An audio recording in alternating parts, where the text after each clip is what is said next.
Hey guys, welcome to the Liberal Hive Mind, a channel solely focused on exposing the abundant hypocrisy of the left.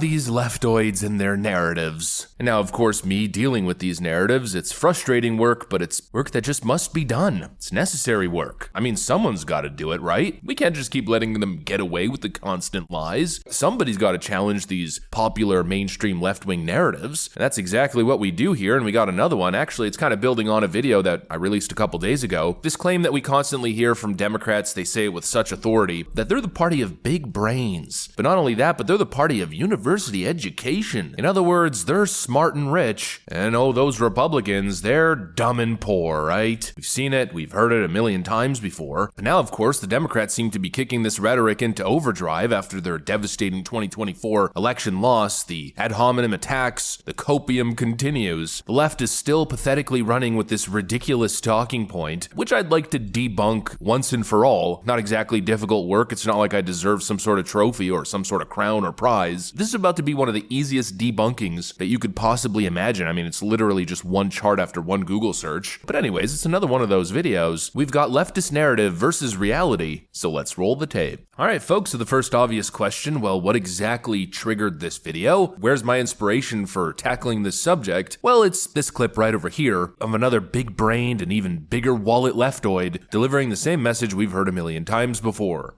There's a reason that Jaguar Automotive doesn't really give a f if you're upset by their quote-unquote woke ideology. It's because when it comes to your market, they've got nothing to lose because 99.999% of you cannot afford one. Whereas Tesla suffers from lack of liberal business. Why don't you guys stick to talking tough with things that you can afford, like, I don't know, Bud Light? Because in the real world, there's a difference between a 99-cent beer and a $100,000 car. And the difference is the $99,999 of buying power that you will never have. And it's not because you couldn't do it. This is America. People can do anything.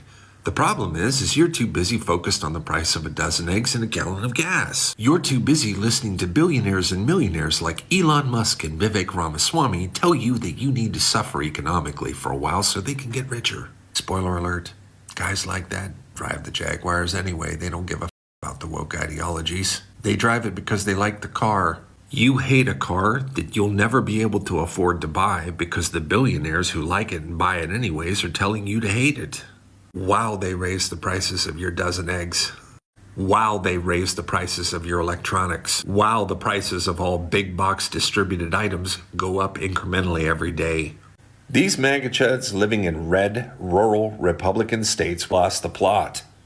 They're literally more concerned about the marketing strategies of a car that they will most likely never be able to afford to buy. Meanwhile, they need to come up with another $5,000 to $8,000 a year to cover these added expenses to the American economy.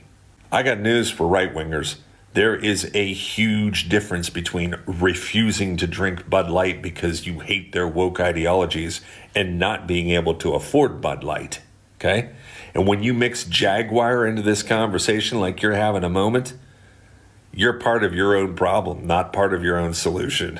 Now, whoa, excuse us, Mr. Forbes. We weren't aware that we were dealing with the aristocratic elite here. Us small-brained, poor old, simple conservatives truly apologize for entering your space. I guess our brains and wallets aren't big enough to understand the true art that Jaguar was going for. You can obviously sense the sarcasm. What a complete buffoon. And by the way, the ad that this guy is supposedly defending as being such a masterpiece that us simpleton conservatives can't get is this one.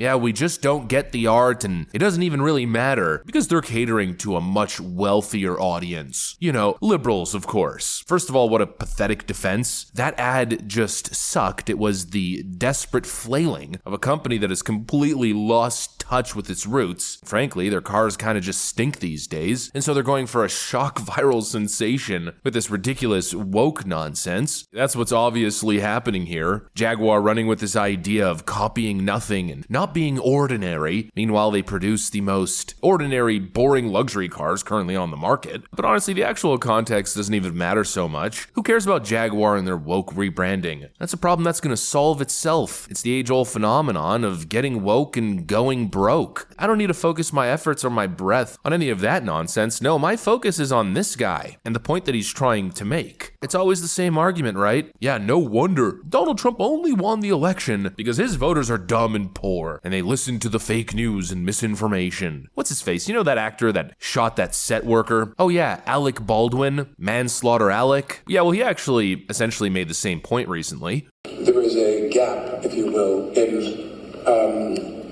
information for Americans.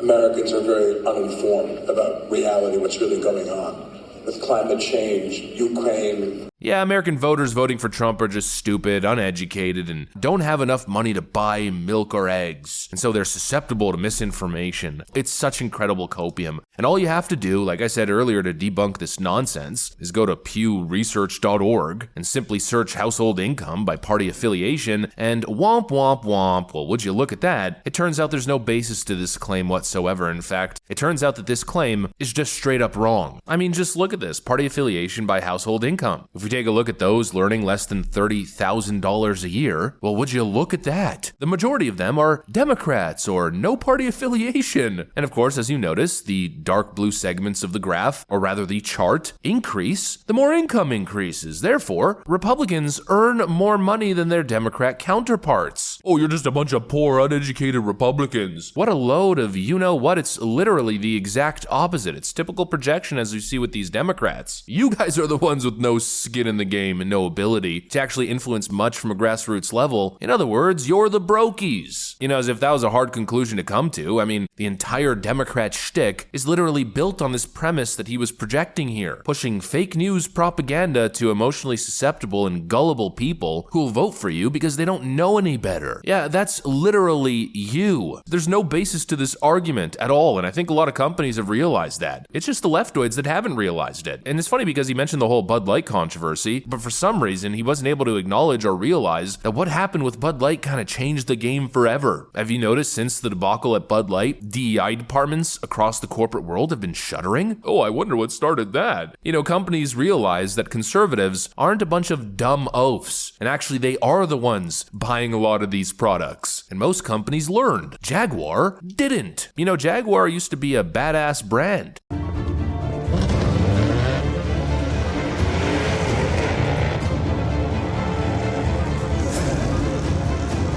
It's good to be bad. I mean, it's the James Bond car. It's got a legacy of cool, but now they've decided to rebrand. Yeah, I think they're misreading their target audience, just like you leftoids always do. You know, Michael Jordan tried to warn you a long time ago that Republicans buy Nikes too, but obviously nobody listened to those words of wisdom, and the left would rather operate in this ridiculous false reality that conservatives are just a bunch of useless oafs who aren't on the same level and don't have the same cultural influence. They're just a bunch of broke hicks. But underestimate the conservative movement at your own peril. You guys are so out of touch, it's not even funny. And I'm just going to leave it at that because I don't want to give these people too much advice. No, I'd rather continue sitting back and watching them essentially trip all over themselves. But essentially, just to conclude, the Democrat Party is not the party of the educated, big-brained, intellectually superior moral elite. Not even close. They're the party of the too dumb to realize the unintended consequences that they're voting for. They just love to talk. You know, yapping along, constantly attacking and demeaning anybody who they disagree with. You know, the typical sign of an intellectual argument, launching ridiculous, unfounded ad hominem attacks. Anyways, that's pretty much what I got for you guys on this one. Hopefully you enjoyed the video. If you did, make sure to leave a like and possibly subscribe. Thanks for watching, and I'll see you on the next one.